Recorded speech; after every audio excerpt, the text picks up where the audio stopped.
So let's go to the ABC's correspondent Shane McLeod in Tokyo. He has more on that continuing nightmare in the north of the capital. From what we understand, the efforts that were made yesterday to water bomb and also to get fire trucks in there to douse the number 3 reactor building with water seem to have some benefit. According to TEPCO, the operator of the power plant, they said they recorded a very small reduction in radiation coming from the facility yesterday. Now, it's very small. The government says it's too early to say whether or not that's been successful. But they do hope that that means that if they continue doing it, they can start to get control of the spent fuel rods in that reactor. Now, they're at the same time trying to get power to those buildings so they can hopefully restart the cooling systems. If they're able to do that, they hope they can do that today. They hope they can make substantial progress in getting the cooling systems working again.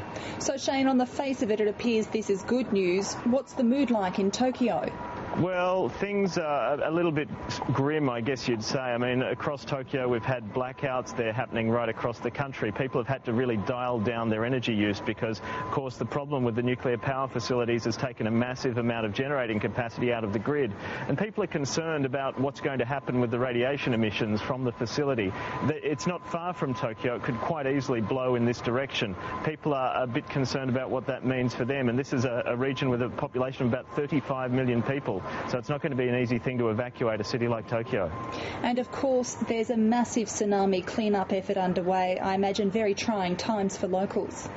It is, and there's been a blast of cold weather right across the north of Japan, which actually helps the recovery officials because it means things like disease aren't such a problem. But it's very grim for those who are in those affected regions, many of them, 500,000 people living in evacuation centres. And of course, it just makes the task much more difficult because it's cold, it's wet, it just adds to the misery that people are going through at the moment.